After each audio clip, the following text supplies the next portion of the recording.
Okay, we are going to do another TABI CARTA nominated deck unboxing. My name is Elle or Lindsay, depends on how you know me. And I am opening the box now. This is, sorry, I am Queen Oracle.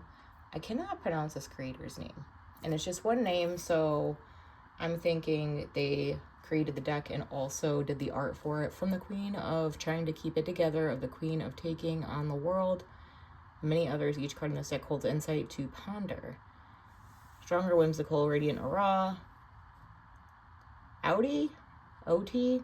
Sorry, I'm not sure. Harma's powerful. Female archetypes represent a full spectrum of qualities within you. So I've been trying to buy a couple a week.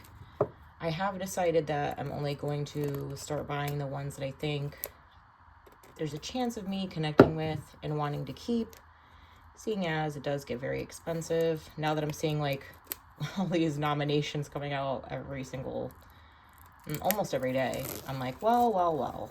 Sure did shoot myself in the foot with this one, eh? Always takes me 18 years to open the plastic.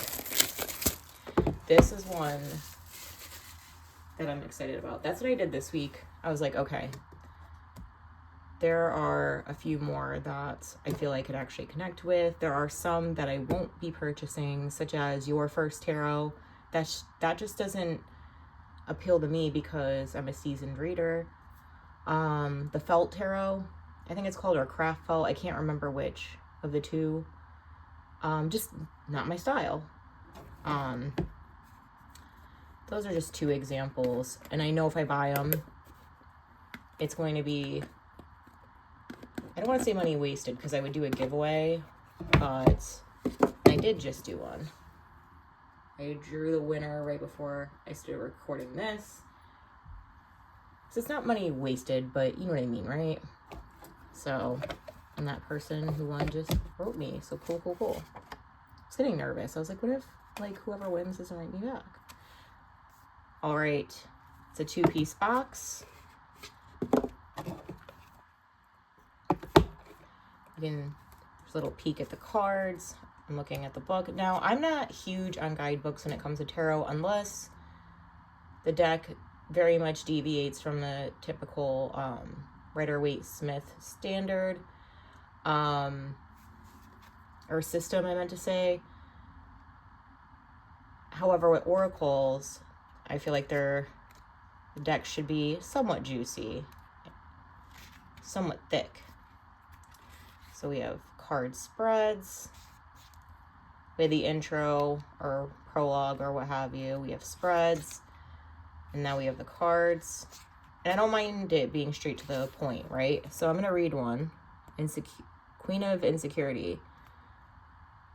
The Queen of Insecurity embodies the essence of vulnerability and self-doubt. She is a part of you that feels fragile and uncertain, often questioning your worth and abilities despite her perceived weaknesses, and possesses a unique charm and depth and feels deeply and profoundly.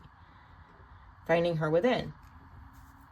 Recognizing when the Queen of Insecurity is present within you requires a journey of self-awareness and introspection, but just noticing when she shows up is a great first step.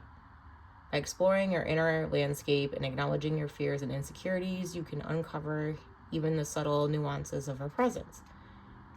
And then it lists the gifts, which I think is pretty nice, and it's pretty long there. All right, so this gives me enough meat to work with. That's blurry, or I'm crazy. No, that's blurry. I ain't tripping. Is it all like that? I was gonna say, maybe it's like supposed to be like that. It's readable. I think that was an error in the book. Okay, so this gives me enough to work with anyway. It's not a little white book or what have you.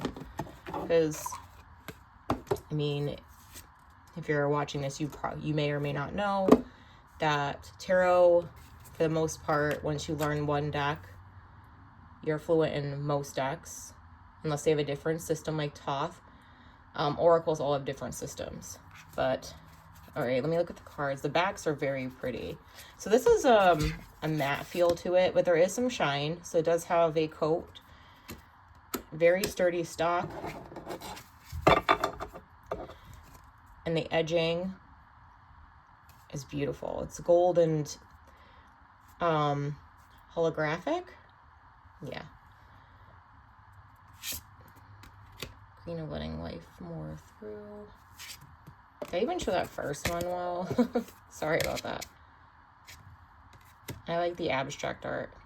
Letting life move through. Sorry, not more. Queen of trying to keep it together.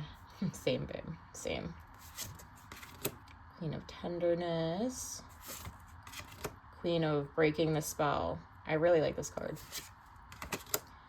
Queen of ancestors. And that's a very beautiful card. Queen of focused action. Queen of pure essence. Queen of the underworld. Dope. Queen of miracles. Queen of self-discovery. I really like this one. Queen of taking on the world. Queen of sensuality. Interesting. I wonder what all this means. Queen of resilience. This one's dope. Queen of love. I like this one too. Queen of alchemy. Yes. Very like Medusa vibes. Oh, and then we have the Ouroboros. Queen of, what does it say? Creating beauty. I like that it seems to be flowing from her mouth. Like she speaks it. Queen of shape-shifting. Yeah, you are. Oh, this is sick. Queen of the unapologetic. Okay. Queen of I am enough. Queen of internal fulfillment. Queen of new hope. Queen of feeling off. Me. I've been so off the last few days. Queen of oneness. Queen of feminine power. Queen of intuitive knowing. Queen of unfelt emotions. Ouch. That's some shadow work. Queen of mischievous play. Okay. Don't spank me. Sorry, there's this video. Never mind. My apologies. Queen of adventure. Queen of innocence. This is pretty cool. Whoa, this is badass. Queen of success. Yeah, you are. Queen of gratitude. Queen of creativity. Queen of receiving. Ooh. Queen of abundance. Queen of connection. There's only 36. Okay, that... I don't love when decks have less than 40 cards. It's not my faves. It didn't feel that way because of the sturdy cardstock. Now, I'm going to sit here and kind of reflect on it because here's my thing. This is very beautiful. I am a person that's trying to work on using oracle decks more. So take what I say with a grain of salt, right?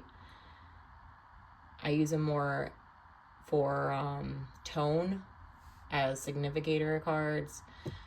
I'm wondering how this would... I think this... Yeah, I am picturing it now that I'm thinking about it. I think this would read well and for that purpose.